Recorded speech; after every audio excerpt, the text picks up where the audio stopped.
What is going on, guys, gals, and everyone in between? You are on the sidelines with the Sideline Guys for a very special football edition, the first episode of our new season covering the 2023-2024 NFL season. I am pumped. That feels amazing to say. Yes. We're coming off a Yes. historic year, right? The best both of us have ever done in picks. And hey, the fact that I even the score, right? Now we got something to play for. There's been Yes, years sir. past in this show's history, right? Derrick was just out here mopping up the fools. There was no competition. There was no problems on this show. Now, I came in second worldwide, baby. Now I'm the favorite. You feel me? Yes, There's no sir. debates Yes, here. sir. So looking Yes, forward sir. to trying to defend my crown this year. But Derrick, how's it going, my brother? It's great to have you back on TSG. Bro. Yes, sir. It's good to be back, man. Thanks for holding it down while I've been away again, but I'm looking forward to getting into this, man. I've been itching to discuss football. So this I'm pumped. I'm ready. New season. Let's get it. Yes, Oh sir. yeah, I'm and gonna keep you. by the way, I'm coming for the crown. Same way the Eagles fell short last year, just shy. That's how it was for me with you with these picks. So we'll call you the Chiefs and me the Eagles, and I'm Ooh. gonna rectify that loss. Yes, Let's sir. just Yes, say sir. that. I like that. I like that energy. I don't know if it's gonna work Yes, sir. out, but I like it. I Yes, like sir. it. You're coming with a vengeance for sure.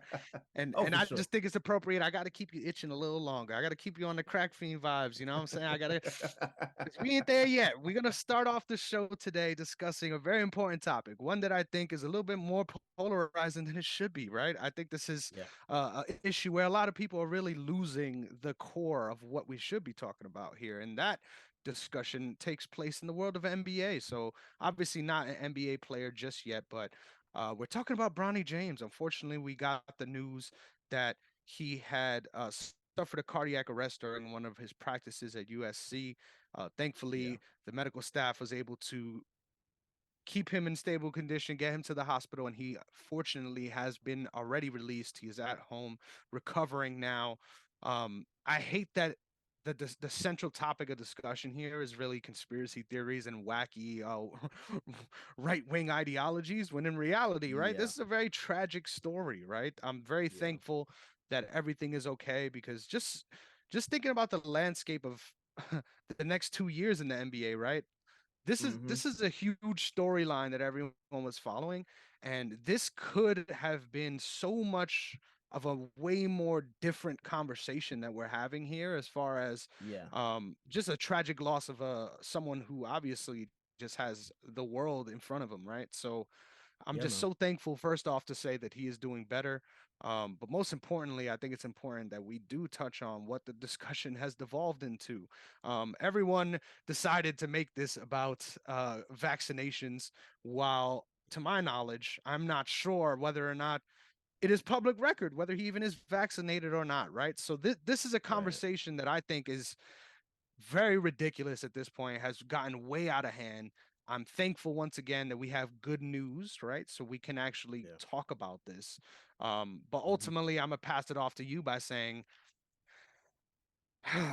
the number one leading cause, right? I don't know if anybody is aware of this, but the number one leading cause in deaf and student athletes is sudden cardiac arrest. Now, this is not an issue that is brand new, right? But this is an issue that is Yeah. very polarized in today's world. And I could say with or without good reason, right? Everyone wants Mm-hmm. to make this a political thing, and I'm fucking sick of it. So, Derek, Yeah. how do we sort this mess out? What do we do here? So I don't know because I'll be honest, the first thought that went through my head when I heard about it was, I immediately started thinking about Reggie Lewis, which maybe that's probably not where, my thoughts should have gone, but like thinking of like how like what the possibility was. Like what actually caused this to happen and like is was like an irregularity or, you know, something that was just happenstance or is it something that is more serious? And I mean I'm beyond happy he's okay. Um, but like my mind didn't go to vaccination. I'm really getting tired of everybody saying that's what contributes to someone's illness or death. Because you heard people saying the same thing about Jamie Foxx, which was like, come on now, we don't even know.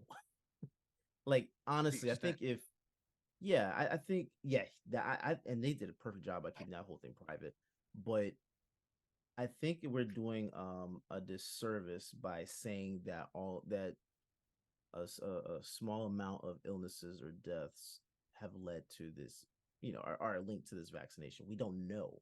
Like, I would assume if that's the case, more people will be dropping. You know what I'm saying? Like, I'm assuming.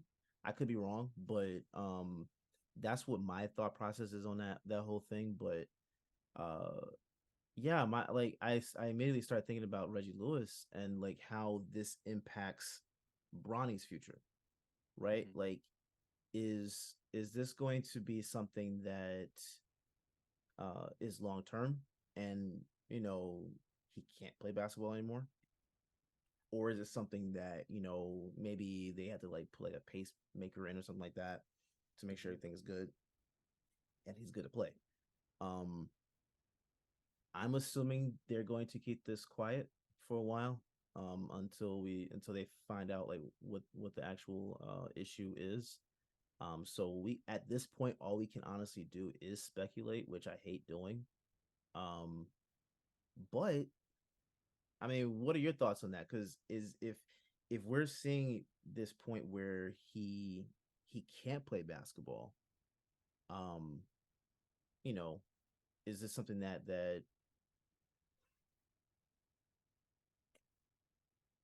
would that force LeBron to, well, not force him, but will that be something that makes him decide to retire earlier than expected?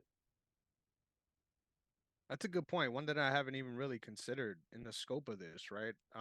Yeah, As far as the discourse, right? I'm just like you mentioned, just honestly really really tired of it. It's tinfoil hatters literally just waiting, right? Right, waiting for the opportunity. And you see these sheep all the time, right? You click on their page after you read their ridiculous comment, and they got like 26 followers, and all of their yeah, comments are very similar, talking about different instances of whatever, right? Trying to pin the blame on big old Pfizer, right? So yeah, honestly, yeah, I'm very it's a very polarized audience, right? It's a lot of people that aren't worth giving the time as far as trying to engage in a debate, right? So we're not even going to go down that avenue, right? That's a very clear what is it? Sort of a clickbaity conversation right now. I think ultimately the fact right, that his health is at least stable for now is the best news we could possibly get. As far as moving forward, it does really change a lot of things. I think definitely when you consider his own career, it's kind of like and I hate to use this analogy, right? Because this is way worse, right? But it's kind of like a fighter that just is kind of coming off of a knockout or a freak injury, right? Or a freak circumstance. It's kind of like, mm-hmm. how do you get back to your former form and Right, not live in fear, right? That this is going to happen again, or that this is something that had just happens to you, right? Like that's a right, mindset that can be very easy to adopt when you were in a situation that was literally life threatening, right? And something that I would imagine was a very routine practice session, right? Before those things right, happen. So right, honestly, I'm more worried about that than the actual sort of long-standing effects of this. Um, mm-hmm. this isn't the first time something like this has happened to a young athlete, and I promise you guys, it's not going to be the last. I just think there's a lot more at stake than people understand, right? So when they're talking about this and making this out to be something that is frankly not, or this as if it's some sort of anomaly, right? As if this is something that Right, we have never seen or is entirely unprecedented until now is just fucking ridiculous. So all of that, please miss me with that. As far as the LeBron's future, I think that's very prescient because I didn't even, like I said, I didn't even think about that at all. I'm sure if this is something that is very severe, right? Something that could potentially keep Bronny from ever playing basketball again, right? That's a very real possibility, right? Even though he is yeah, in better condition now, right? We don't know yeah, what the issue is, like you mentioned. scans and stuff are to follow, right? And once again, I don't want to speculate either, but there's a host of things that could have contributed or been the reason why that happened. And working backwards from there is key. And who knows, right? It can be a traumatizing thing, right? You almost lost your son, doing the Right. same thing that you love, right? I could only imagine, right? How that must feel as a parent. So I think this is a question, unfortunately, we won't get the answer to, right? Until more information continues to come out and we see his response, right? He has still on that is has still been sort of innings, right? So at least there is that to consider. But at the same time, I just think right now that's honestly the least of everyone's concern, right? Like let's make Yeah. sure the family's good, and from there we'll pivot. Do I think that we've seen the last of LeBron in an NBA jersey? Definitely not. I think he will be returning to play this season, but once Yeah. again, and at least right now, that is the least of all of our concerns. Oh yeah, for sure. For sure. I mean, I think you know, whether Bronny's career as a player is in jeopardy or not, I'm glad that he's okay. Um and their whole family is good. I just that's the blessing of it. The whole thing is everyone's okay. Mm-hmm. It's just about what the extent of you know how this whole thing will end up playing out. So For sure. For sure. And then only time will tell, right? So it's a lot of, yeah, once again, speculations for speculation's sake. We're not going to continue waffling about on what it could be, why it could be. We're going to move on, but I think it's important to make headway of this, to make it aware, right? That things aren't always what they seem on either side, especially when you have so many polarizing people just trying to attach themselves to things for the sake of being a part of the narrative, right? When in reality, I think there's a much more important human element to this that reigns supreme, other than considering literally ridiculous spider on the wall theories. So, um, yep, once again, shout out to everyone in that family, and wishing nothing but the best in his recovery, mental and physical, right? Because, like I yeah, said, this is not something that one can easily bounce back from, or not say it's a consideration, right? You can't go through something like that and then act like it never happened, or act like yeah, it's not going to affect the way you approach the world, right? Let alone right. sports again. So, um, Could you see him once sitting again, out this season? honestly, no. I think if this is as if like if this isn't a pre-existing condition or something specifically medically that they can point to, I think it's very similar to the Damar Hamlin situation in the way that we kind of have to chalk things up to happenstance. Like I don't think this Yeah, is something, especially if they do tests and all that stuff and nothing comes up as far as irregularities with his heart, and all of that stuff, then there's no reason why one should, right, so to speak. And I would imagine, given where he is in his life, right, I don't think this is something he wants to give up either, right? This is oh his dream. yeah, So I doubt yeah, that'll be a consideration. But there's a lot of roadblocks, even if he continues on that path, right? So all yep, stuff we're trying to make people aware of, make people understand that that's the important part of this, not all the other fucking noise out there. But if he does sit yeah, out, I won't be surprised either, right? This is a very traumatic thing, and mhm, who's to say he's wrong or right either way, right? Like you would only know how you would react if you were in that scenario. So please yeah, reserve your judgment. This is not your business what he does, and why mhm, he chooses to make that decision. Just especially if you're a supporter of his, just give him his time to sort of diagnose these things and decide, let alone trying to influence or say he should be doing this or he should be a poster child for this. It's like, man, y'all are some sick fucks. Like this is somebody's child who could have easily lost his life in a situation where there was less guidance or less supervision. So thankfully everything worked out the way it did and everyone's okay.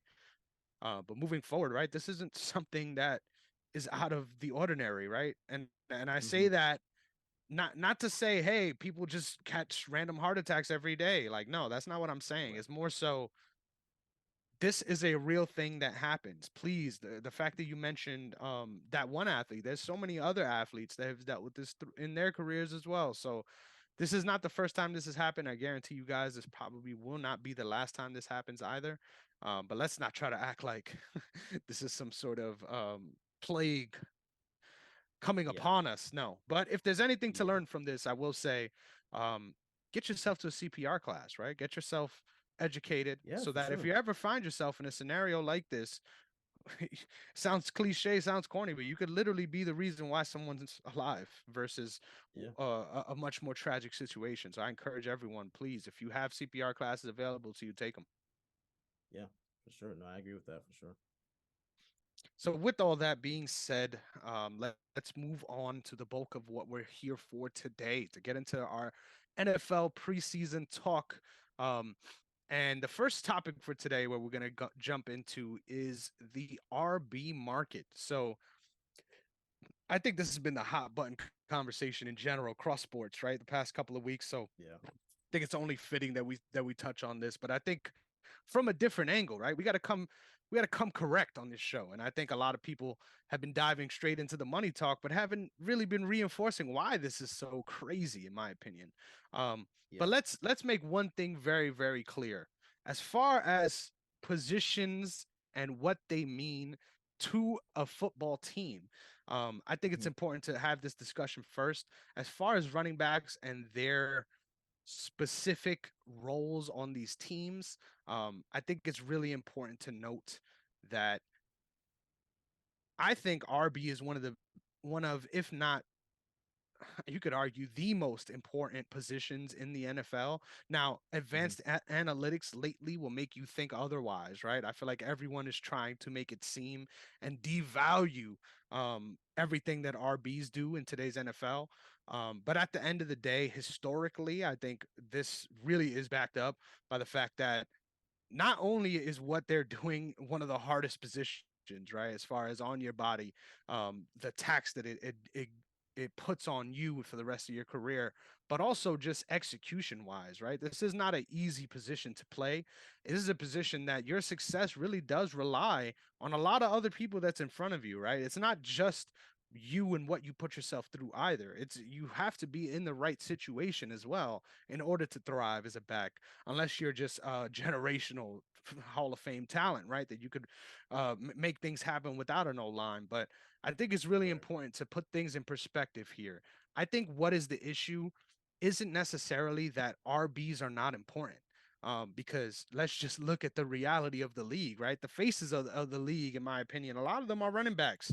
And as far as um, the biggest, most productive players in the NFL, you could mhm. argue RB is that position. Now, obviously, there's a Oh yeah, big move the last 10, 15 years um, to passing the ball more, having a more sort of up tempo offense, sending RBs out for screens and things like that. Obviously, the game is evolving. But historically, I think RB is the most important position on the field. And over time, that has been changing, right? I say all this to make the point that what troubles me about these conversations, right, about the RB market is like everyone is trying to say, oh, they don't matter that much. You can win without them. And that may be true, right? But I think that has more to do with the rookie salary structure than it has to do with the reality of the position not being an important one. I think the right, biggest change in my mind that should come from this, and that all sort of owners even and people involved should be looking into, is there should be some sort of change to the way that payment works for early round picks specifically, right? Make it easier on owners so that they're not as afraid. But there should be some sort of change in structure to the salary cap or to rookie contracts that makes it so that what they're receiving and their hit on the salary cap remains the same, but what they're receiving is elevated. Now I say this because, man, this league is, you'll be lucky to be around for one season. yeah, Literally. I would say yeah, average shelf life for a player is what, 2, 3 seasons. mhm, So I think it's really important for these let's call it like it is, right? For these young men to get what they sought their life out for when they can get it, right? They've spent their Mhm. entire life to get to this moment. And while they're here, regardless of what happens to them, regardless of if they had a catastrophic injury, regardless of if they balled out, you should be getting paid in a way that changes your life as an athlete. I think that's Yeah. really the biggest crux of my issue with this conversation because everyone's trying to make it seem like they should not be getting paid. And it's like, Mhm. man, the fact that the conversation revolves around, hey, these people don't deserve this in a world where, in my opinion, if you have that stance, you, you must not you must be a part of the 1%, right? You must be worried about big pockets because I can't imagine being a working class citizen and taking the side of owners on this debate. But Right. I've said a lot. Ultimately, my main point here is I think RB is one of the most important positions in football. I think the rookie structure on these deals is really what has hurt the market, in my opinion, for RBs. I don't think it's the RBs Mhm. themselves. I think these teams know how important these players are. Hence why with Dalvin Cook, right? He's still a free agent, but there was rumors that he was going to be having talks with the Jets, right? Mhm. Not a surprise that right after there's rumors that he's having value of that position. When if someone in your division is having talks with the guy, you try to insert yourself, right? So Right. my question for you, Derek, is the genie's out of the bottle, right? I proposed a little change in salary cap to try to relieve the hit, but also get these guys paid. How do you think this issue gets resolved? And do you think this is a problem that's on its way to being solved in the next couple years? So I don't know that um I don't know this is going to get resolved anytime soon. Um this is uh pretty much like the whole Hollywood strike going on right now, right? Like you have the actors and writers on one side, studios and streaming services on the other. I feel like this is that kind of standoff where we're going to see running backs versus the front office, right, for a good little second. Um I almost wonder because we saw with Bijan Robinson, right? Like this year he signed for a 4-year $21 million contract, right? This Mhm. I think he's gonna get 13 million this year, almost close to 14 million. And he's the highest paid running back this season. Um, which after this season will be 7-6 and then 5. I almost wonder if that's the new pay structure that running backs should go with. So just follow me here. So if the higher you're drafted, right? If the heavy amount on your contract is at the beginning, and as you go, it scales down. Um, which then for the next contract, I wonder, if how it would go, but if it would be something similar to where the first year is a little higher and then they go down, but they're more incentive laden as the years go on for running backs that are on like their second or third contracts. You know what I'm saying? I almost wonder if that could be like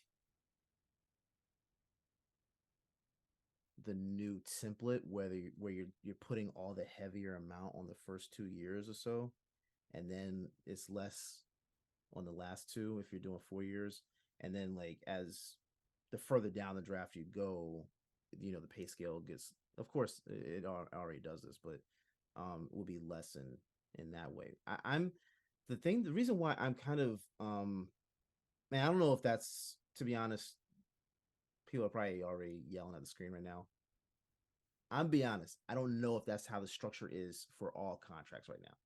But I'm just looking at Robinson's contract and seeing how much he's getting in the first in the first year, and then the following years after that. Um, the reason why this irritates me is because the running back position is just as important as the running game is just as important as the passing game, and the passing game is just as important as the offensive line, right? Like the quarterback isn't getting anything done without any of those pieces on the field with him. You know what I'm saying? So I think this whole notion that running backs are expendable, I think that's a crazy argument. I will say though, I think that where we are right now, we're going to see more teams. Um, I think we'll see more teams with a two to three punch combo at running back, and I think that could possibly. I'm talking about like star level running backs, where similar to how we saw with Ezekiel Elliott and Tony Pollard, right? Like use him as an example. You can see like, and it's anytime Zeke was out, Pollard was able to fill in properly and like have more impact. Honestly, I think it might be possible we see the running back position take that type of hit where you're not seeing the. I'll use a better example. Look at the Eagles. You see what they did last year, where and this year, last year, and the year prior, where they have three running backs that could easily be the number one running back, and it's kind of like they're all sharing that load. I think we might see more of that, where it's running back by committee type of thing, and not so reliant on just one running back, like with Saquon Barkley. You know what I'm saying? Like those type of guys, Derrick Henry. I think that to me, if we're gonna go into this era where we're devaluing the running backs, um, that might be the only saving grace to where you have your top three and you just go with those guys, right? Man, And rotate them so that it's not one person getting, all that, not one person carrying a major load. I'll put it like that. I think that's what I could see happening, where you're just seeing more of that instead of like the primary back, and then you have your depth mhm. after that. I think it's going to be everybody's going to be looked at as RB1 going forward, because I Man, don't see how else you do this. I really don't. You I was can't gonna get say rid of the position. this feels like deja vu all over again, right? Because we've had this Yeah, discussion on the show last season, right, where we're talking yeah, about yeah. the different teams that implement this. And while I think it is a very effective strategy, I do feel like it does devalue the position. And now that sounds Yeah, yeah, yeah, crazy, yeah, right? But the yeah. reason why I feel like that ideal, right, it does ultimately hurt the value of the position is the reason why that approach is so attractive is because once again, we're getting these backs through the draft, and we're going to have a Mm-hmm. surplus of players to sort of spread around the wealth in that way. So we don't have to necessarily pay one guy extra because we're all doing this together, right? And ultimately, I think that's where this issue really gets hard to fix, right? Because ultimately, you could argue that'll be the best for even the starbacks to have a situation like that so that they're less Oh injury yeah, yeah, prone and less and yeah. in a better position to earn their guaranteed money, right? But in this at the same time, I feel like um you also can't really change the way picks work, right? You can't change the Yeah. structure of things. I think ultimately some sort of incentive, right? Some sort of clause that if you uh, hit this threshold, this minimum threshold that considers you a part of that sort of A-list starter back conversation, right? And I don't think it should be Mm-hmm. carries. I think it should be a baseline of production that is not crazy to achieve within, I would say, 4 games. Like, I think this should be a very achievable total, right?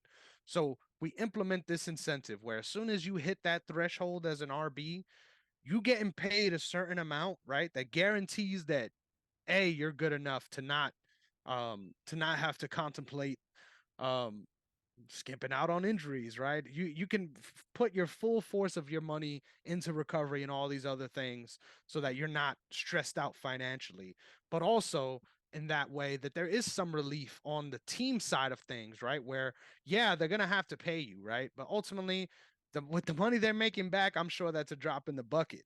But it's Hmm. not on the cap. Like that's the big issue Right. here. I feel like Right. the Zeke Elliott contracts and the Le'Veon Bell contracts in the past are the two that a lot of people are pointing to, and I think rightfully so for sort of what Hmm. changed the RB market, because Hmm. obviously those guys got those contracts, whether sitting out beforehand or not, and then weren't able to really live up to the number figure on that contract. Now, I think they get an unfair shake because I think there's a lot more players at the QB position and at the wide receiver position. You could argue today that are in that same position, making way more and delivering substantially less, and Hmm. somehow that doesn't change the market for them. It only continues to get higher. I mean, speaks to the Yeah. fact that Danny Dimes is making almost three times what Saquon Barkley is making this year. And let's make it very clear. I will take Daniel Jones out of the starting. Give me Jared Stidham. Give me any backup replacement quarterback on the field. As long as I get to keep Saquon, that offense is better, in my opinion, than anything you could Hmm. get with Daniel Jones and sort of star wideouts on the end. And I believe that. I genuinely Yeah. believe that. Yeah. Yeah. Yeah. Um, Yeah. so I listen. I'm not the guy. I'm not the tax incentive guy. I don't know how to fix this per se, but I really do think there needs to be something outside of the current parameters of the way we look at the sport, right? To really make this a position that people want to play. Because let's get real, why would you want to be a running back, especially a star running back, at this stage of things with the way things are going, where you are being Right. faulted for other people's situations and other Right. people's situations that could potentially have been out of their control as well, right? As far as Hmm. injuries and dealing with that. These are things Hmm. that you're being put through because of your contract, not to spite your contract. So Right. I think it speaks to the danger of this position, right? It's not a mistake that a lot of RBs get injured because it's one of the hardest positions to play as far as the toll on your body and what you're being asked to do every play. So Hmm. reward these guys as they deserve because let's make it clear there's a lot of guys on that field doing way less and making way more. So I almost wonder if two things. One, are we going to see running backs go on strike? Two, if they do, and let's say hypothetically the running back position is removed, which I think would be so stupid, but is removed, and you go forward with the Jalen Hurts, Lamar Jackson type of players, right? The ones that can run and throw. Um, I almost wonder if that would be like the move then, which I think again would suck if you don't have the running game at all. Um, but if you decide to go with running backs that are that hybrid player, could could owners ultimately look at that as that's a 2 for 1?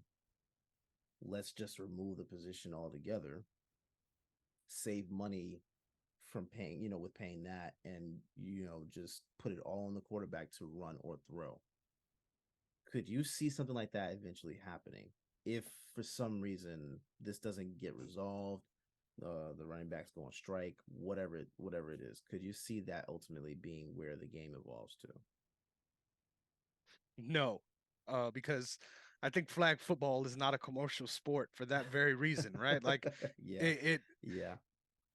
it changes fundamentally what we're being asked to do, and if there's no dual threat to the defense, there's nothing stopping them from dropping back and just playing Just playing the going. lanes always, right? Like there's Right. no if that were to happen, honestly, that would be um I might consider not being a fan anymore, honestly, Yeah. because it, Yeah. it's such a very different product that you're looking at.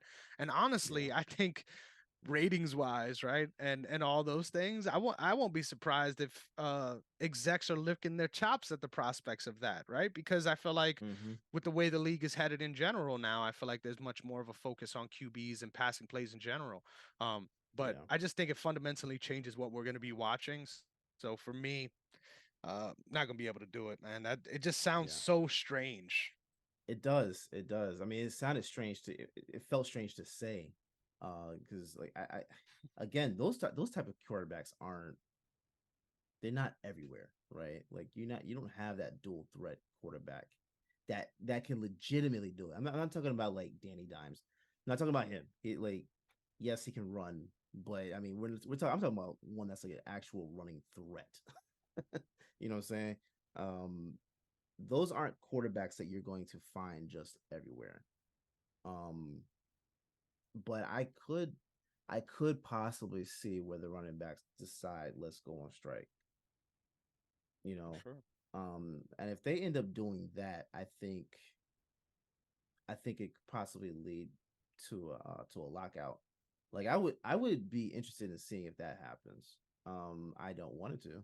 Like selfishly, I want to see. I want to watch football, but I could see where that ends up taking place at least within the next year or two, where they're like, we're done. Because the fact that Saquon had to fight the way he did, and instead of signing the $10 million tag, signed for 11. You know what And I'm a 2 mil saying? signing bonus, literally three And the million two mil dollars sign. more, and after So taxes, probably still 10. So it's probably still 10. I don't even like. What are we doing here? You know what I'm saying? Like that. That's where I'm kind of like a running back of his stature, um, having to fight for just his value and pay.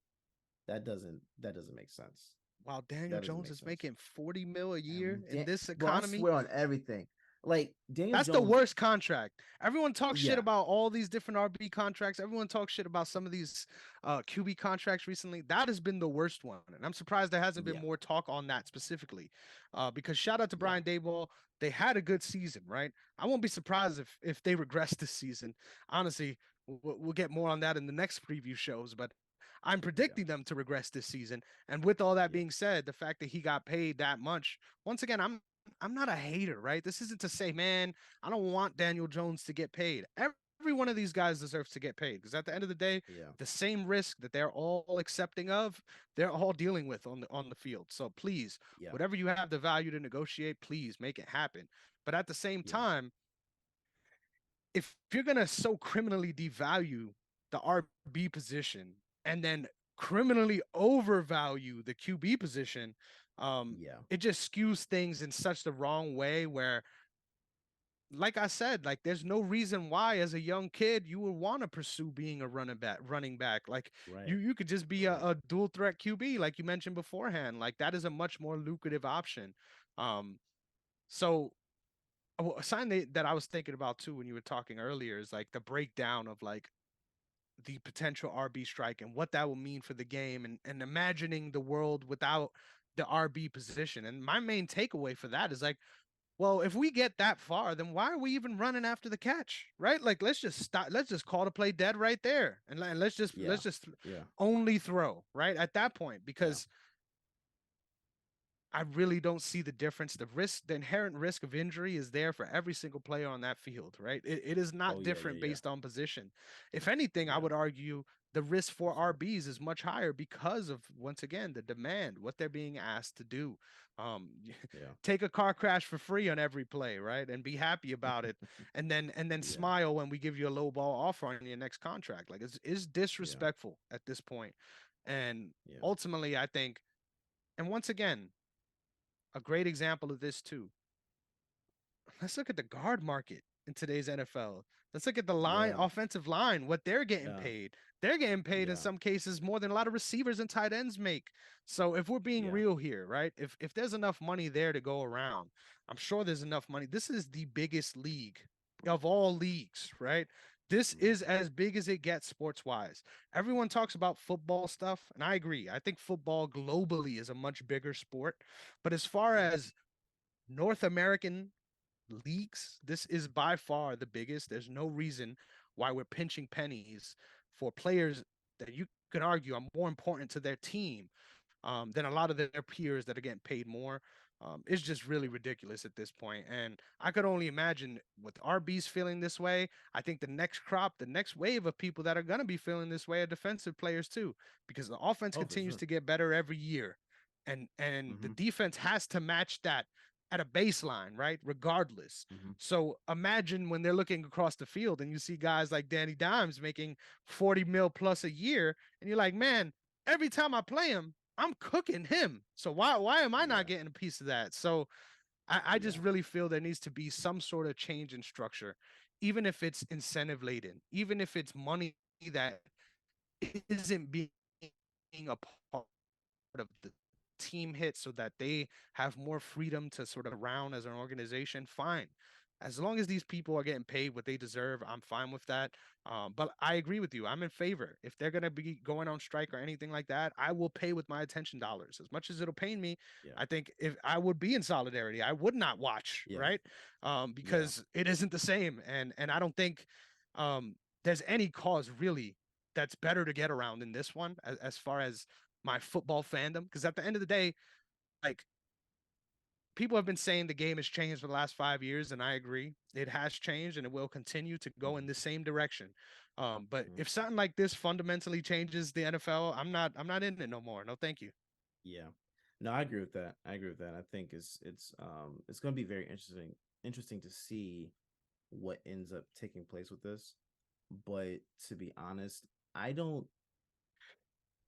I can make a we can make a better argument for the running backs to win this battle than for a lot of the actors and writers to win their battle with Hollywood. I think this one is going to be one of those things that we look at.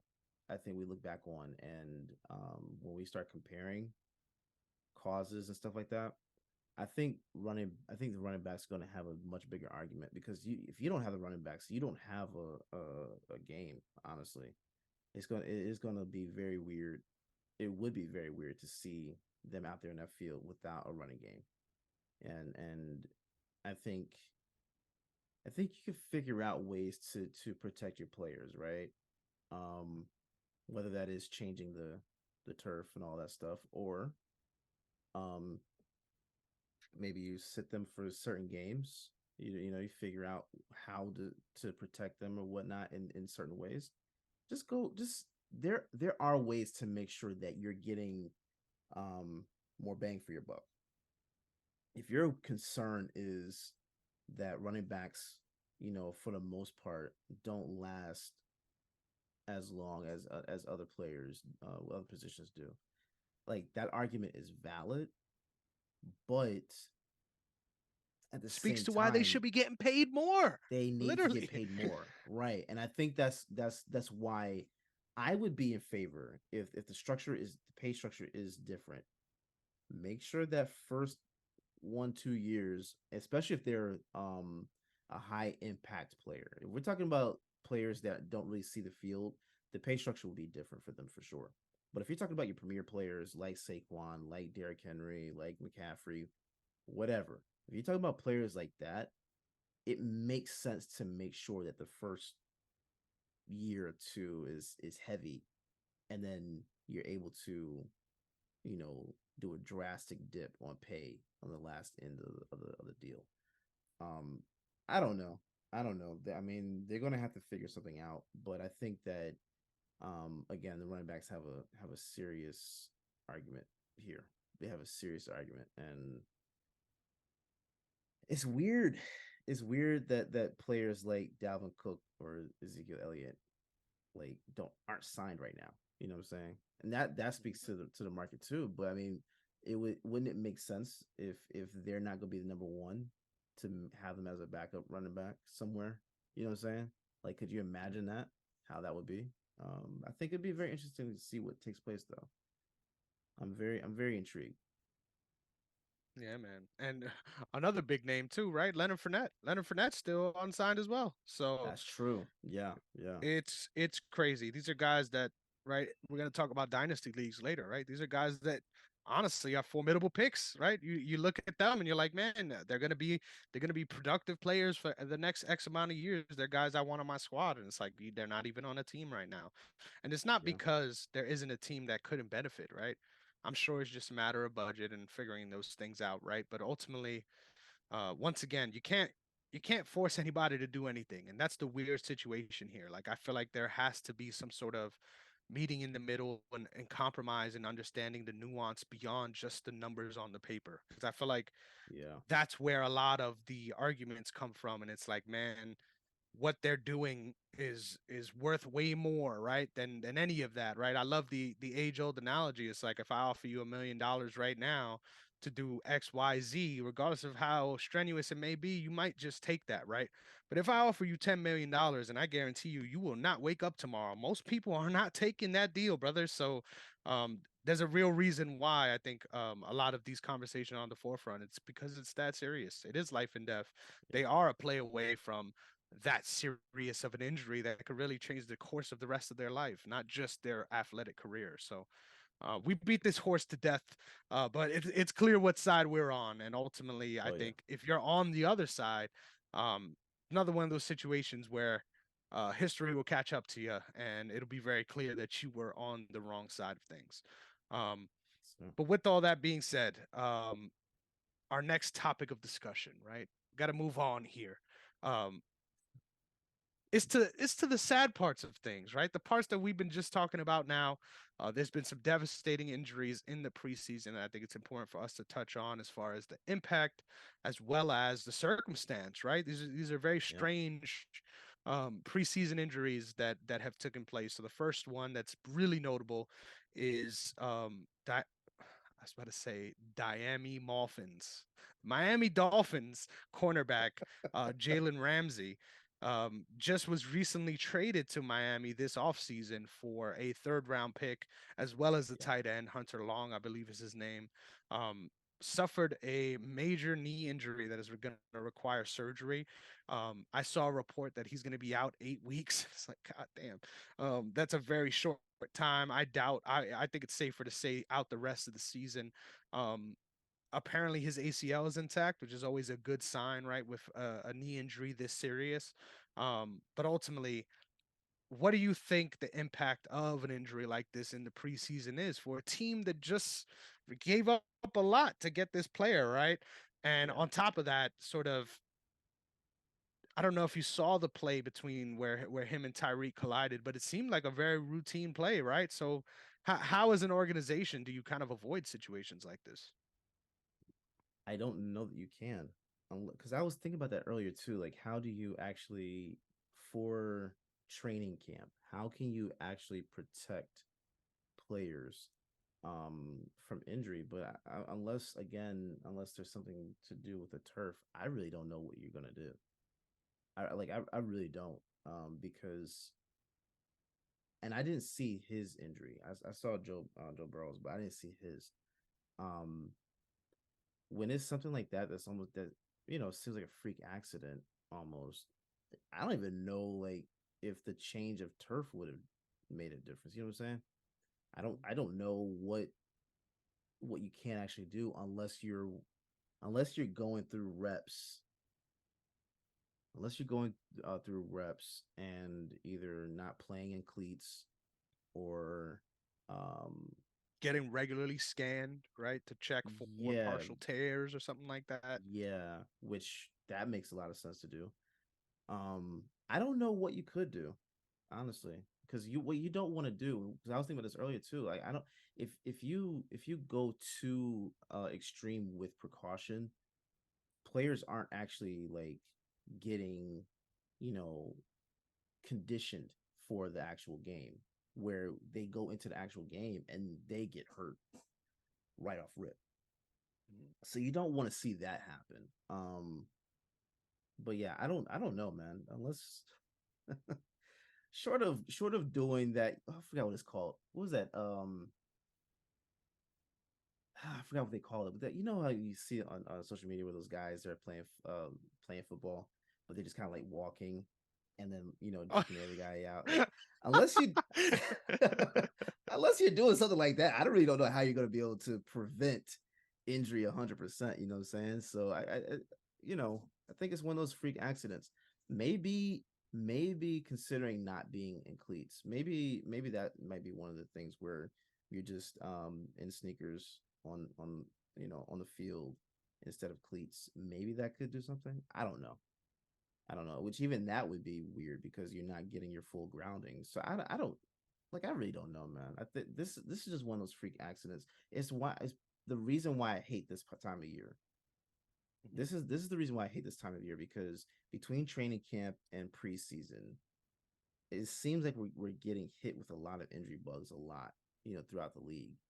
And I don't know. I don't know. It seems like it's less throughout the season than this part of the season. You know what I'm saying? Mhm. Um, I don't know. I really don't know what the solution would be with this because I would. It would be nice if you didn't have injuries in the game, but that's just a part of the game. Like that's the risk you take when you sign that contract and you play that sport. Mhm. So And at this I point, really don't know.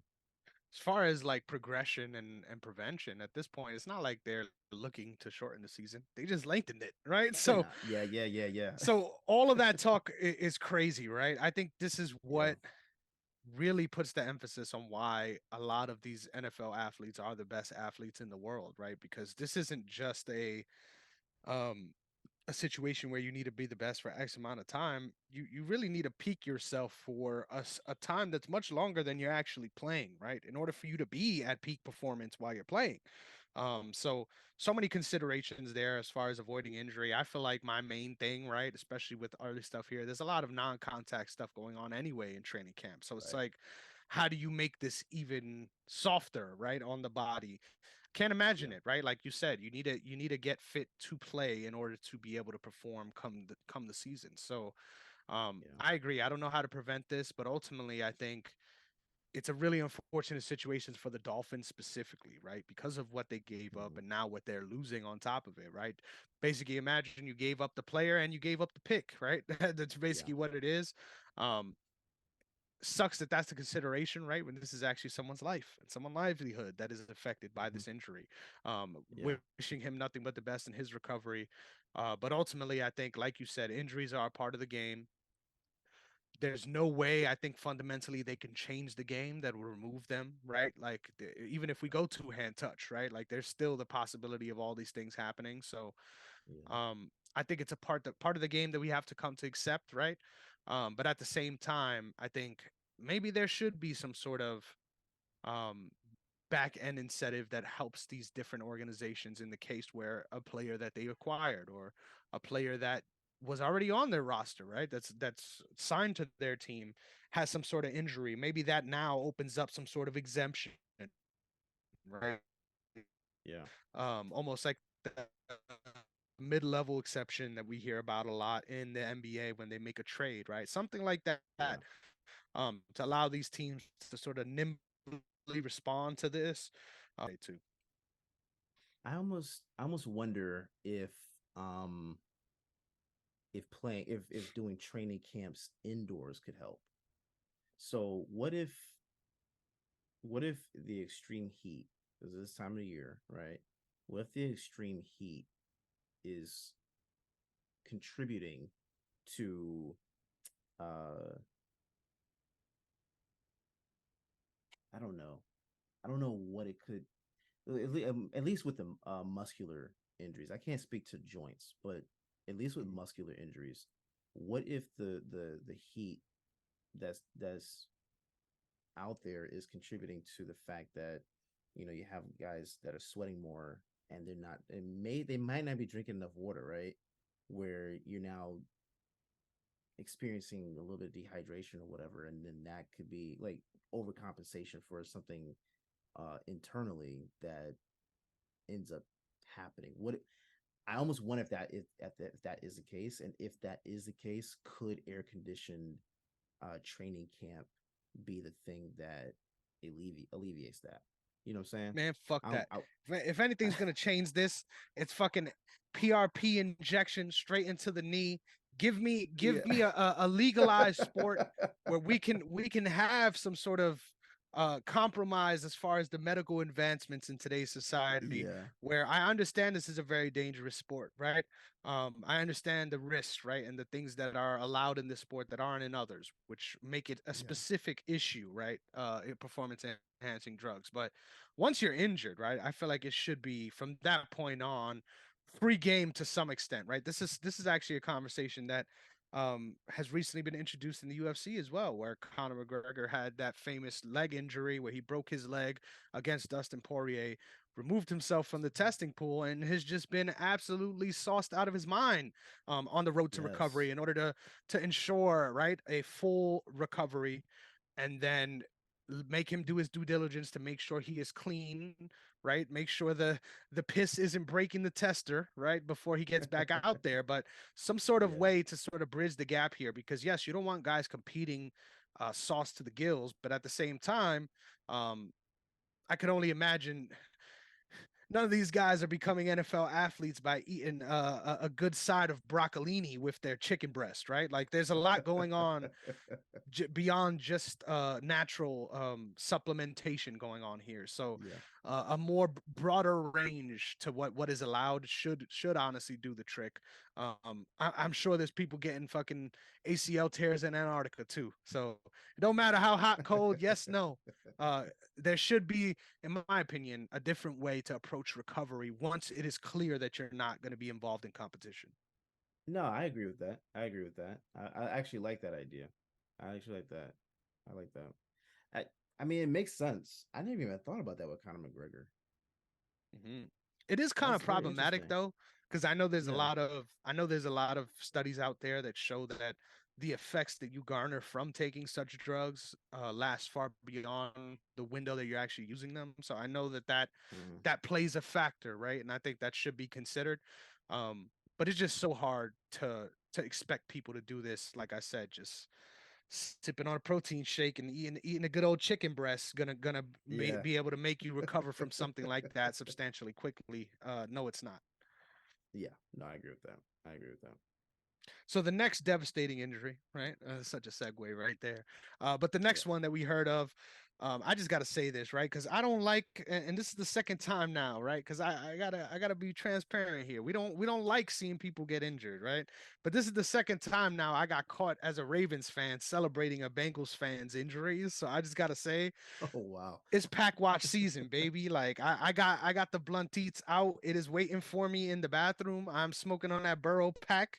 Shout out to Pat Mahomes Sr.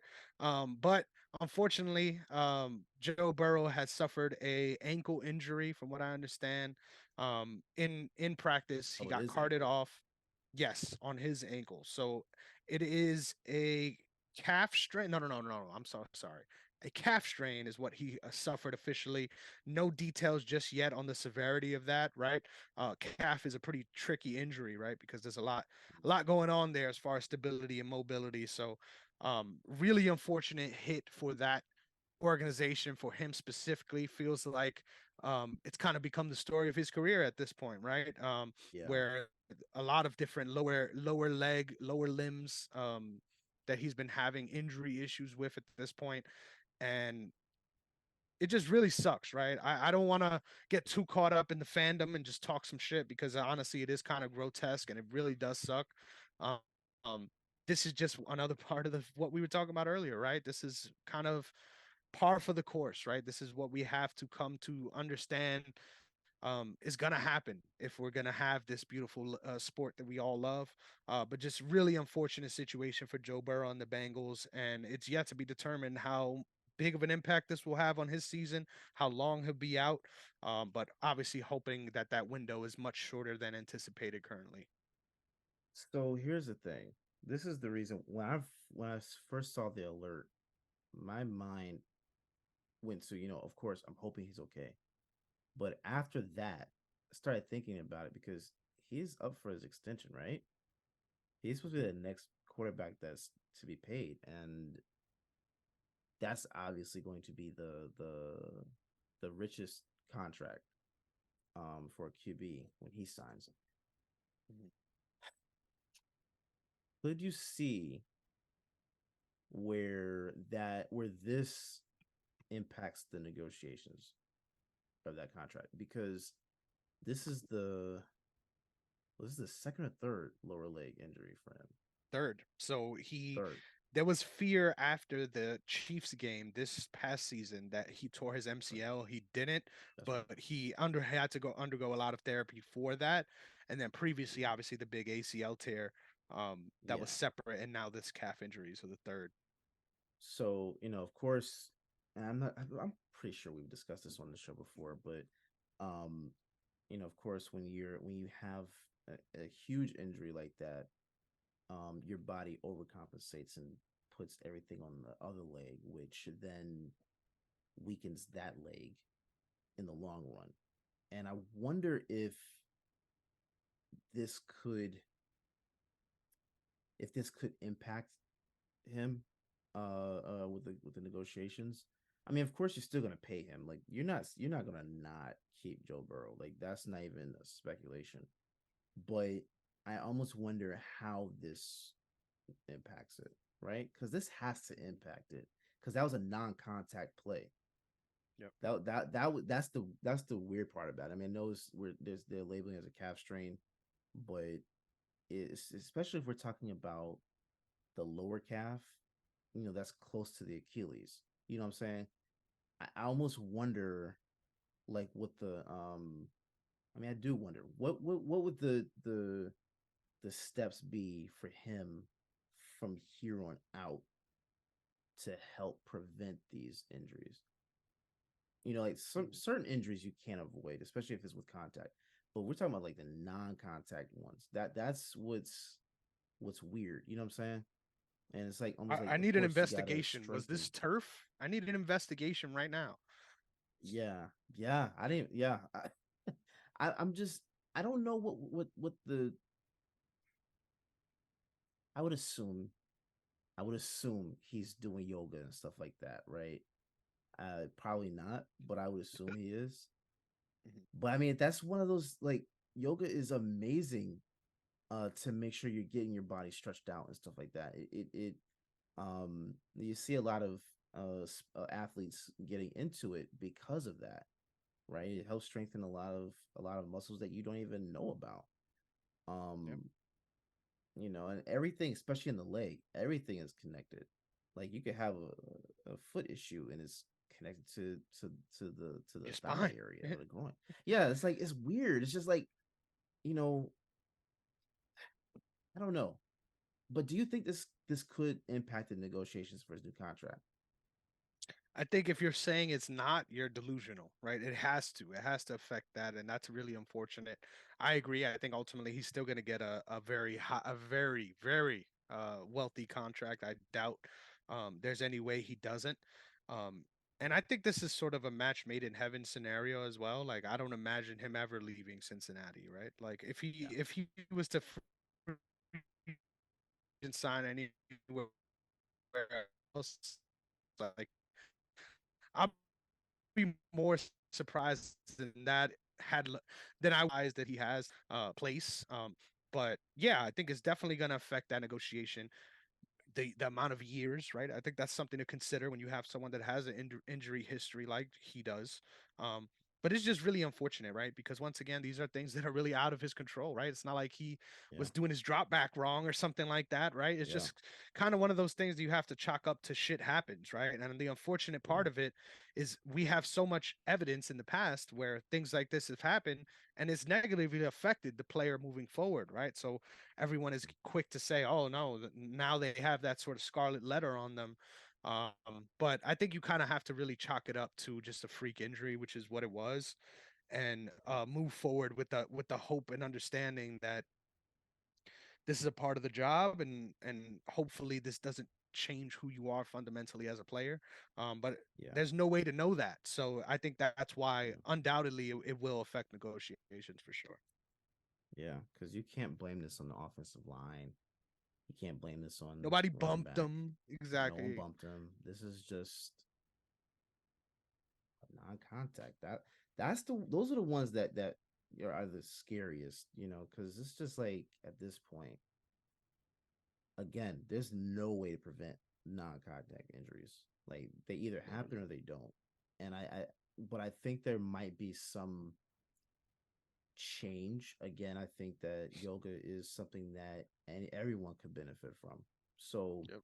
um, if more athletes were doing yoga and um, you know, doing specific stretches and stuff like that, where they, especially if they don't do that right now, I think they could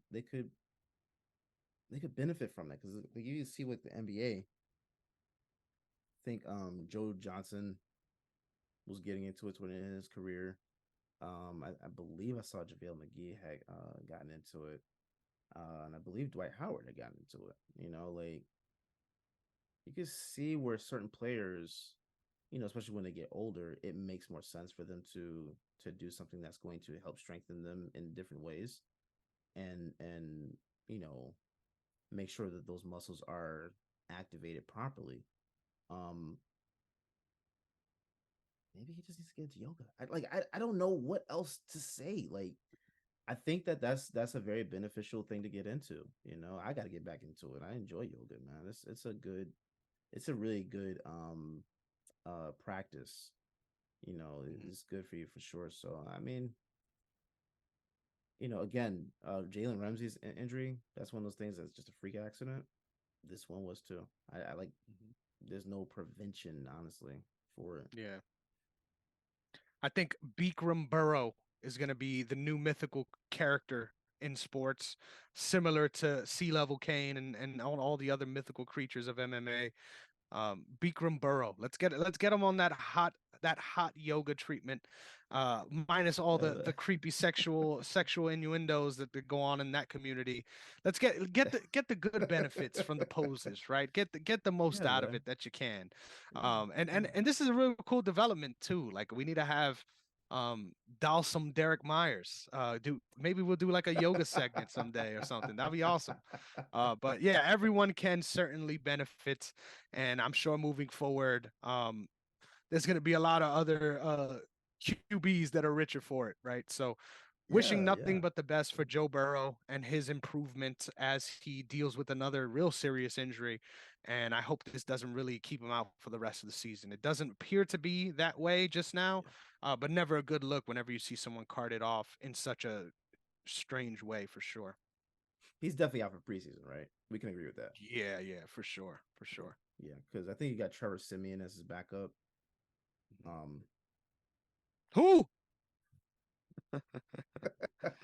like I really don't think you want to go into the season starting off with Trevor Simeon. So yeah, Mhm. hold him out. I just love how backup QBs are so defined that I swear to God, I know all these guys' names, but I can never tell you what team they're on. Like, if you ask me right now where Andy Dalton is, I don't have an answer for you. I know he's somewhere, right? I want to say He's somewhere Dallas. doing the No, damn thing. No, he's not on did that. he That's leave Cooper Rush, Dallas? my friend. Yes. He also left the New Orleans as well. So it was New Orleans. I'm okay. He was in Dallas before New Orleans. Yeah, I don't know where he Yeah, is. yeah. He might not even be signed, bro. The Red Rocket. No, I'm positive he's signed. Who is he? All right, if we had a gun to our Atlanta. head, take a guess. Where is he right now? All right, yours Atlanta. yours is Atlanta. I'm going I'm Atlanta. gonna say I'm gonna say Jacksonville. Let me search. Where is this man? Okay. Where is the red rifle?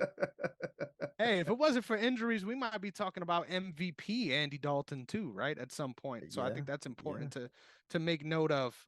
Where is Carolina Panthers? Look at that. Carolina. Wow. Well, I got the right conference or division rather. Okay. So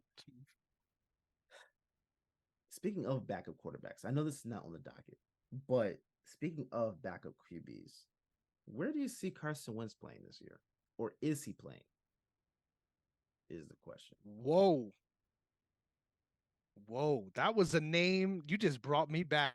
I once again, speaking of deja vu, man, holy shit. Yeah. Carson motherfucking Wentz. Yeah. I don't know if he is signed anywhere right now, He's but is not. he still on? No, he's not on the Commanders anymore. Nope. Interesting. Um, Nope. I know there's places out there that need him, right? I'm sure. Maybe Indiana, right? Well, they already went through that experiment. So, Maybe I went through that. Yeah. um, that's a good point, man. I have no idea who's in need of a backup. That's interesting.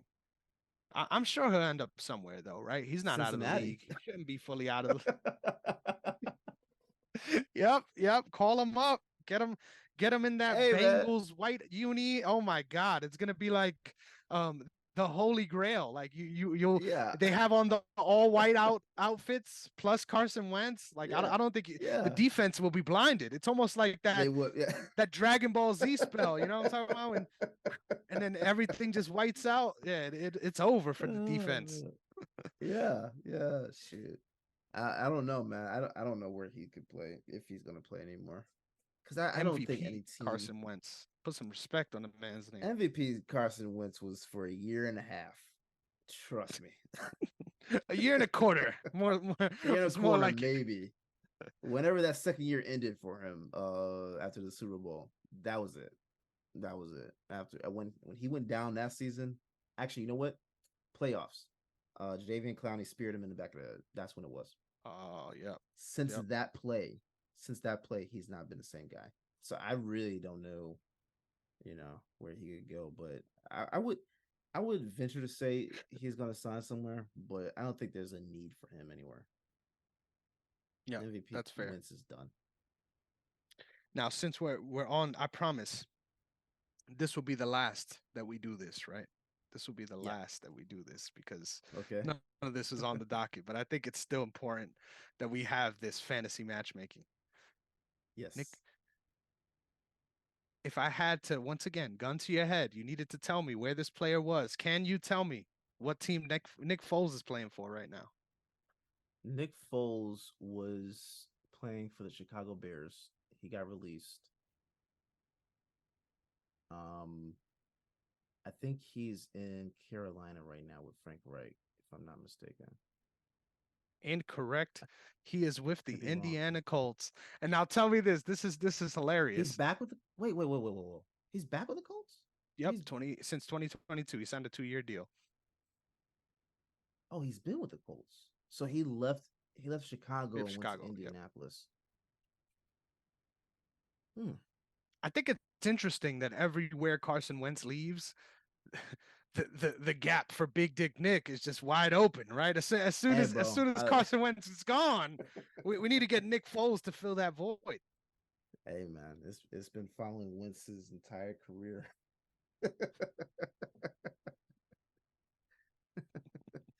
I just don't want to see him in Washington. That's all. Yeah, man. I That mean, would hey, suck. That Washington would might be suck. making some moves this year. Who knows? I I believe don't in know, in man. Eric Bieniemy, but Let it me ask you definitely something, does feel because like there's a lot of demons in that locker room that need to be exercised. yeah, for sure, for sure. But speaking of the Commanders, um, we're going into a tangent now, so you guys bear with That's us. what we come here for. Yeah, But I that's hope what you're we do. enjoying it. Yeah. um, I think, if I'm not mistaken, I read a report that the Ravens were interested in Chase Young. I mean, why would you not be, right? Could you see that actually happening? And what Why would you would you not trade for be? him? What would you trade for him? Um, this may sound crazy, um, considering where we were last year, but a Yeah. receiver, right? At this point, we got Whoa. too much. At this point, we got too many. I don't know who the fuck is going to be playing in our receiver position at this point. I feel like by the Yeah. come week 5, I feel like we might have one or two guys that might be a little expendable on that front. Beyond that, I don't know. I think it will most likely be a pick and something else, right? At that point for that caliber of player. Um, I don't know. That's a good question. I would love that though. Yeah. Yeah. That caliber of player, but at the same time, Washington doesn't want to pay him, at least with the old regime. Now we have new owners. Maybe they want to keep him. Maybe Another we'll injury see. conversation, right? Yeah. Yeah. I mean, I think it'd be interesting to see if they do keep him. But if you guys give up for him, you said a receiver. Who would you put up? I don't know who all the receivers on your roster right now. Y'all played music chairs. Honestly, I can't. I In don't. the last I know couple years. Yeah. OBJ. I would Yeah, say I OBJ would is good. say a lower level guy that sort of made his bones for himself the last year. Like the first name that came to mind was Devin Duvernay. I would like to keep Rashad Bateman Oh because I feel yes. like his trajectory as a wide receiver, we haven't seen him fully healthy to know whether or not he is that guy. And the Mm, flashes that we have seen have been brilliant. So I don't want to give yeah. up on him just yet. Obviously, we just acquired Zay Flowers, OBJ, big Yeah. names, right? So there's a lot of room for things to play out. That's why I said kind of wait maybe in a couple weeks to figure out who that guy is, right? At that Yeah. point. Yeah. But yeah, I would say either a Devin Duvernay, worst case scenario. If we go Rashad Bateman, I feel like it'll be a lower end pick, right? If we're giving up one with him versus Duvernay, it'll be a higher pick. But Yeah. I feel like both guys are at this point expected to be the same level of production on that offense. So But that'd be interesting to see though. yeah, thanks for making me talk my Ravens, right? I wasn't ready Hey for that. man. Yeah, man. Gotta see what's up with Baltimore, man. Yes, sir. So with all that being said, I recently just signed up for my second dynasty draft. I've caught the bug. It is official. Something about these draft leagues, man. They keep me coming. Pause. Yeah. So I'm Pause. really Yeah. excited. Yeah, that was out of line. I'm sorry, but I'm really excited That for was this second wild. league. Yeah. Come on, bro. I'm trying to keep it going, bro. But a lot of the people in this league are also in the other dynasty league I'm in, so it's kind of a lot of bragging rights going across the board. But just full Yeah. transparency, it's $100 buy-in, right? So you get the first two seasons, $50 a season, and then winner gets a pot. I think it's about 500, and then second place gets Mm, another little piece of that. So um cool. always good to be in that scenario. In my debut as a dynasty draft what is it, commissioner. Yeah. I Yeah. came in unfortunately third place because I Okay. lost to someone that just had a historic game with AJ Brown. So Oh yeah. it Yeah. hurt. Yeah. It Okay. hurt. Sorry, It man. hurt. But That it's was okay. that was just We're good. back in a position to contend this year. Every time Yeah. I show someone my dynasty league team, they're like, "Holy shit! Like you got to be contending, right?" And I'm like, "Yeah." And I just flipped McCaffrey too for a first and a second rounder. So everyone's kind of like, "Whoa! Like, aren't you trying to compete this year? Like, why are you trading McCaffrey?" And I'm like, "Yeah." I am trying to compete, but having the leverage in my mind to move that second round pick for next year and a potential wide receiver because right now I'm stacked at receiver. Let me give you the Okay. lay of the land right now. I've Please. got Please. I've got on this team the older team, right? Um, Mm-hmm. so just to explain what I was saying earlier, I was facing Jalen Hurts, and I have AJ Brown, so there was a weird distribution of points there. So Yeah. my main receivers on this team is actually kind of nuts. Like when I think of it, I was able to get OBJ last year as like a fucking I think it was like a 11th round pick.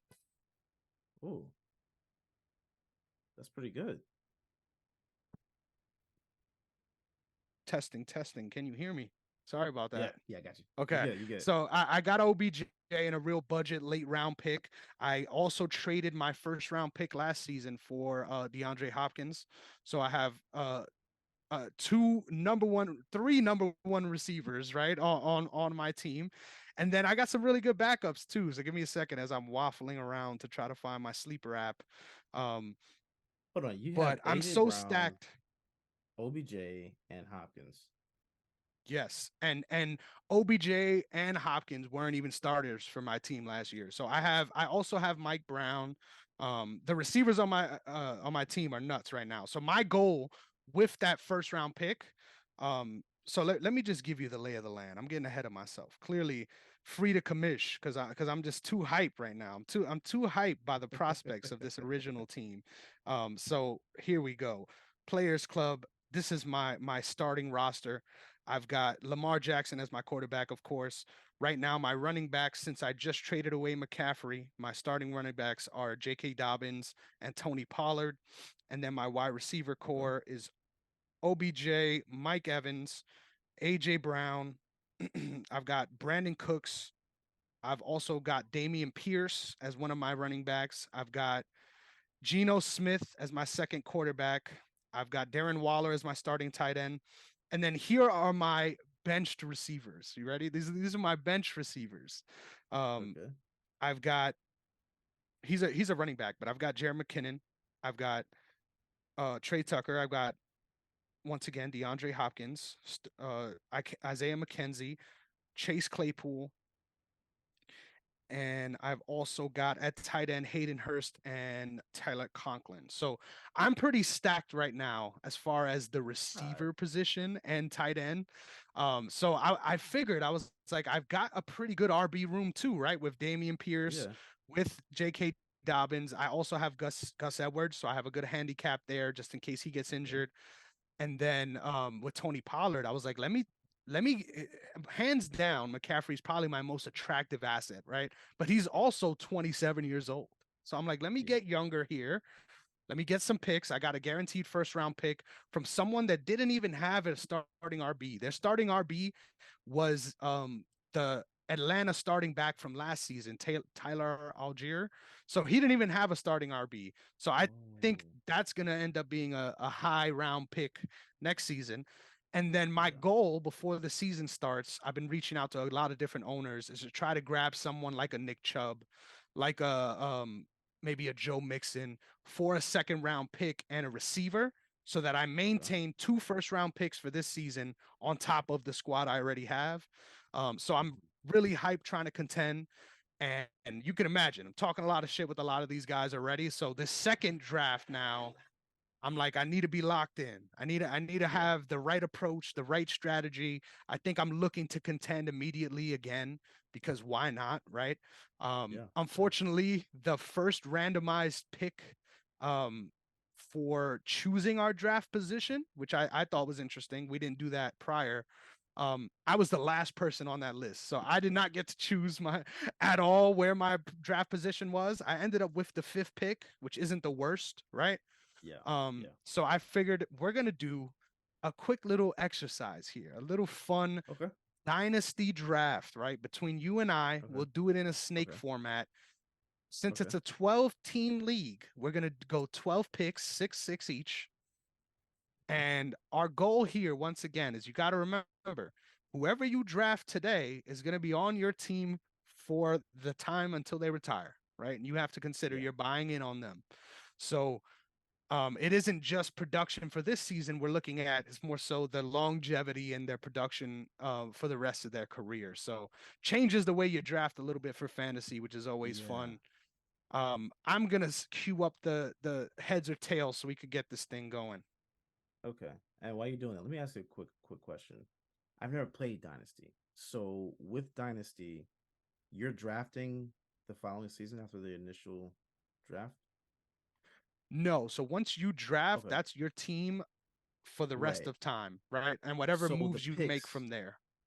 so the picks though, where how does that come into play? Because Yes. So it is that's where I'm throwing it. the rookie draft. Oh, okay. Okay. Okay. Okay. Yes, sir. So my rookie Okay. draft last year was not impressive at all. I think my best player was Sam Laporta, young tight end. They got picked in the first round. That was my premier pick in the rookie draft. I got Stetson Bennett as well as one of my last picks, but obviously Oh, okay. not the best position to be in. So after losing Yeah. my first round pick this year, I was like, you know what? I want to try to hunt a first round pick for someone that's really in rebuild mode, and try to get a good pick so that I could have a good core of younger players. Because as you can see with a lot of the receivers I have, a lot of them are sort of on their way out, so to speak. Yeah, Dynasty changes the way you can actually have trade conversations. So that like I'm just thinking about that. That's wild. That's Yeah, it's wild. so Okay. fun, dude. Because Okay. you could theoretically just throw caution to the wind like I did, right? Like Yeah. I know that McCaffrey is a top five RB no matter what, right? Yeah. But Yeah. I'm making a Yeah. lot of bets by making that trade, right? Like I could have kept them and Yeah. easily been in a good position to contend this year, but I'm like, hey, I need to consider the overall landscape. I feel I made a bad deal last year trading Hopkins for my first round pick in a sort Hmm. of plea to contend, and then he ended up not even playing in that final stretch. So it really did hurt me in the actual regular season. So I'm like, let me try to find a way to get younger. And in my opinion, my best asset was Christian McCaffrey.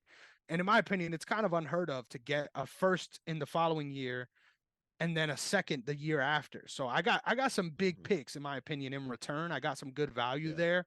Um, Yeah. but that's the old draft anyway, right? We're gearing up Yeah. for this Yeah. second league.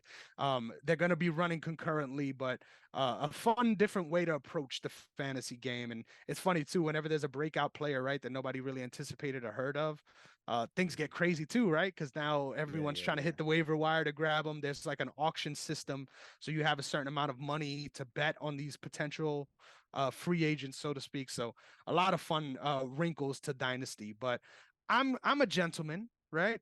I'm used to winning around here, so I'm gonna let you call the coin flip. So whenever you are ready, let me know. I'm going. I'm going heads. And you got it. So would you like to defer or would you like the first pick? I'll defer. I actually defer on this one. No way, really. Okay, I like it. Yeah. Doing Yeah. I'll the defer. snake draft process. Yeah. So let's do it. With the first pick of the 2023 Dynasty Draft. I think this is the easiest one, right? And I'm going to shock some people here. I'm going Jalen Hurts, baby. And my reason being is he is the youngest star quarterback in the league. And I think the general consensus right now is Patrick Mahomes is the number one guy. But as far as Yes. fantasy points and production last season, it ain't just about Yes. the passing yards, right? If anything, rushing yards count for more as far as Yes. per yard and per carry, so to speak. They give you more points. So I'm going to go Yes. with Jalen Hurts as my first pick for the Dynasty draft. Yeah.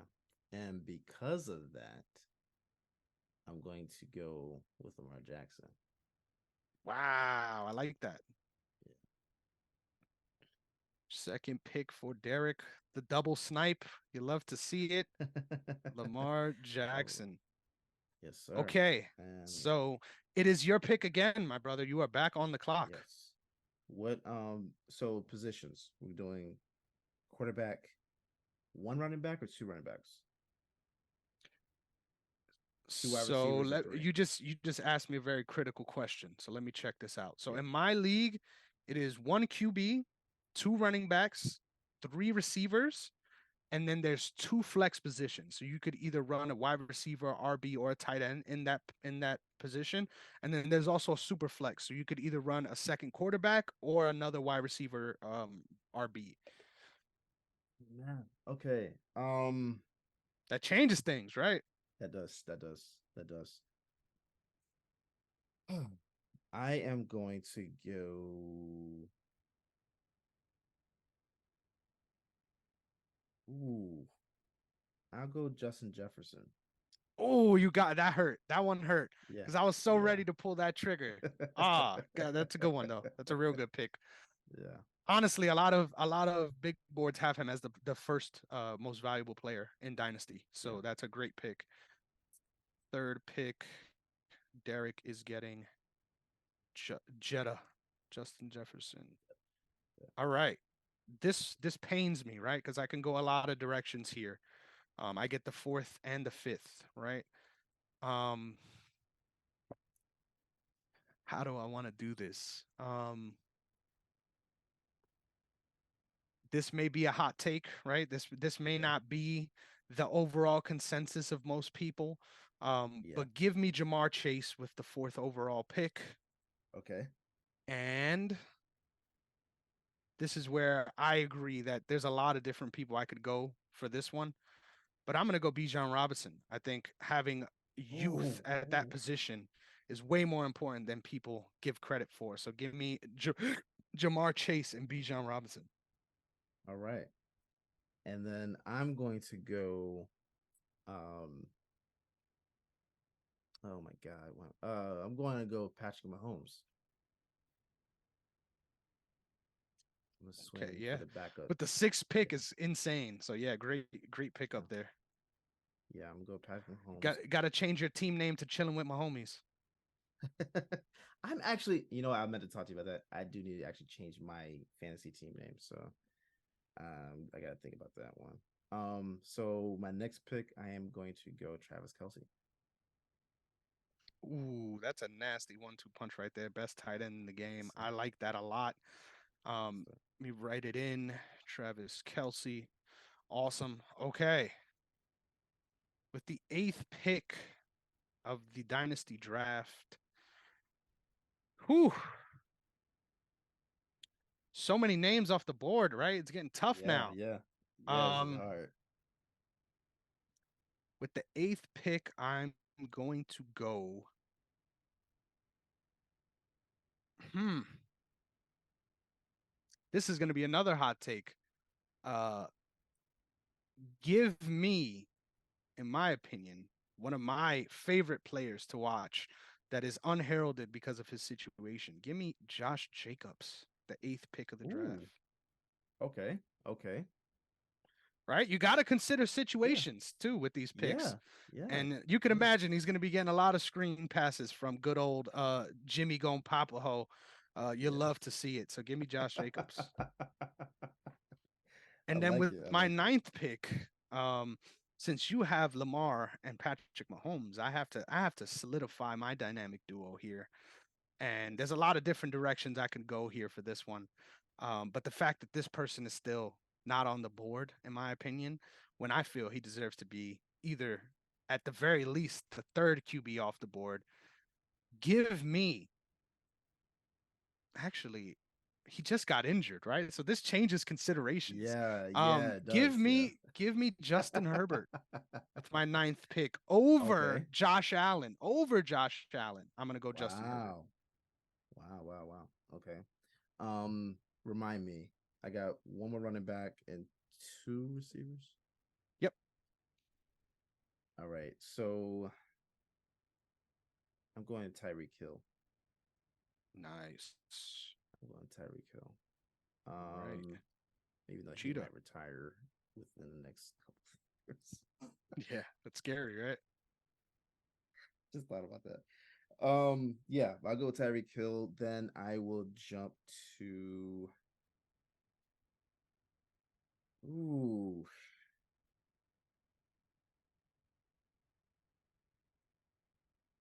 I'm gonna take Christian McCaffrey. Nice. Caffrey. Nice. That's a great addition as well. Give me CD Lamb under 20 under Okay. 26, right? Yeah. Love me Yeah. a young receiver that's going to be productive. So Yeah. let's recap this. Yes, please, CD please. Lamb. Okay. So with the first pick, I went with Jalen Hurts. Derrick went back to back Lamar Jackson and Justin Jefferson. I went Jamar Chase and Bijan Robinson. Derrick went Patrick Mahomes, Travis Kelsey. Insane 1-2 punch for the sixth and seventh pick. Honestly, I feel like you might have beat me out just with those. And then I went Josh Jacobs, Justin Herbert. Derrick went Tyreek Hill, Christian McCaffrey, and I went CD Lamb. So the final teams are as follows. For me, we have Jalen Hurts, Jamar Chase, Bijan Robinson, Josh Jacobs, Justin Herbert, and CD Lamb, while Derrick has Lamar Jackson, Justin Jefferson, Travis Kelsey, Patrick Mahomes, Tyreek Hill, and Christian McCaffrey. So we got some bangers here. I think Yeah. overall there were a couple reaches, right? I feel like I was a part of Yes. both of them, both of those reaches in my Yes. opinion, but Yeah. I don't mind them, right? You got to make different Yes. I see considerations where for you dynasty, I see where you're and going. and Yeah. that's why I had to make those. But surprising to see, right? Josh Allen didn't go in the top 12. um Saquon didn't go in the top 12. There's a lot of guys that got snubbed there, but I like it. I think we both have Yeah. formidable teams. As far as next season, I think you got me beat, right? You're in a better position to contend. But I think I'm coming up on, I'm creeping on a come up for the future at least. Yeah. I think so. I think so. Because Tyreek Hill, again, like I said, he's gonna retire in a couple of years. So And I can see Bijan gonna that. be balling for the next He's gonna four be at balling. least, at least. Yeah, yeah. And I can't draft any Eagles, bro. I just can't. I Superstition. feel you. I feel you. Yeah. Superstition. I can't AJ do it, Brown bro. would have been a good wide receiver pick I too. I probably know. should have went that way. Yeah. I know that's where it was him and Devontae Smith, but and honestly By the the way, a fucking I'm offended for you. How the fuck is Amon-Ra St. Brown listed as higher as a prospect than Devontae Smith? Makes no sense to me. Makes no sense to me. I you know what, these rankings I don't even care about them anymore. I think that like because what who decides them? The Who players, decides them? the Okay, players. so the players decided. What about the Madden ratings? The That's a Madden good question. ratings I don't know. are they're weird because like especially looking at some of them that we've seen come out over the last couple last week or so. Um they're obviously not based on last year's performances. They're not. And I'm confused as to why a lot of players are ranked where they are. But it is what it is, man. We could get into a whole conversation about Madden because I'm honestly I think I'm pissed with Madden, bro. Mhm. I'm gonna get it this year. I haven't bought it in I think two Couple or three years, yeah. years, but yeah, because I'll get it and then I'll wait like a couple like 2 years because there's just no need. I'm not updating it. I'll update 2K before I update Madden, That's fair. and I'm not you know I'm not even playing it that much anymore. But Exactly. 24 is gonna be interesting. 24 is gonna be interesting. So we can get into a whole conversation about Madden later. For I sure. really wanted I want to discuss Another that with you at episode. some That's point. another episode. Yeah, Yeah, for sure. yeah, because But it's it's fun, time. right? Thinking of the Yeah, dynasty versus regular fantasy. It's a very different consideration, which I've yeah, been like balls deep in preparation recently, just trying to find any information I can on best dynasty strategies and things to do. yeah. And it's funny, a lot of people do really take the first year rebuild route, which I find pretty funny, where they're just like trading away Really? picks. Yeah, trading away picks and just trying to rebound for year three. But it's kind of like punting away $100, and I don't know. I'm not Yeah. willing to do that. I'm trying to Mm-mm. I'm trying to No. win no matter what. But fifth Yeah. pick, in my opinion, it's not the worst thing ever, right? Obviously, No. nobody else wanted it, but I'm still in the top half of the draft, and then I'm not too far away from the wheel, right? Like I don't like being 1, 2, 3 because then you're so Yeah. far away from the wheel that no matter how good of a player you get, by the time you get back to your next pick, it's kind of like really depleted. So Is it I don't snake? really Is it mind it. snake format? Yeah, it's snake throughout. So Yeah. Five. um No. Five is prime real estate. Then five yeah, is I'm prime real surprised estate I because got it. yeah, you're not having to sit there and wait like forever. I that's the one thing about having the first pick or the last pick. When it goes to that second round, oh man, Takes you're waiting forever. forever. It takes Yeah. too long. Yeah, and you and I mean, I when this happened to me, I've been freaking out. I'm just like, oh my god, this guy's gone, that guy's gone. So, yeah, I guess it is time to get into draft mode, huh? Yeah, man, it's exciting. We need to definitely make sure Yeah, that our OTS league has some more stakes this year because OTS it league was is in. We're gonna do it. We're gonna do yes, it. I sir. don't know how much y'all want to put up, but there needs to be some stakes involved. I agree with that. Yes, sir. Maybe even like Last year I was in a baby new like brand new relationship, so I wasn't focused on fantasy. I was you was living your focused on fantasy. You know, I I I like was that. yeah. Now we're a year in. I can do fantasy, and we're moving in together next month. So I'll Congrats, be able bro. to That's do. awesome. Thank you. I'll be able to do fantasy, and not have to have my attention diverted too much. Mhm. I'll be present and with her, but then playing as well. So Hey, good luck explaining it, because my girlfriend constantly is like, "Why are you paying money for that?" And I'm like, "What? You fucking wait, because as soon as I win one, I'm gonna take you to dinner, and I ain't gonna tell you nothing. I'm gonna be like, you know what? My keep it knowledge going. of football paid for this dinner. Okay, Yeah, congratulations, yeah, enjoy." yeah. Yeah, man.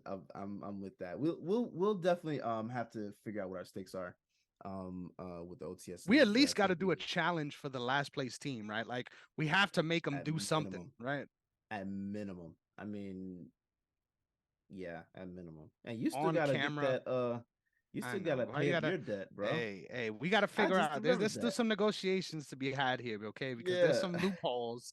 There's some very specific situations, right, in this bet that has got me handicapped. But I will pay up.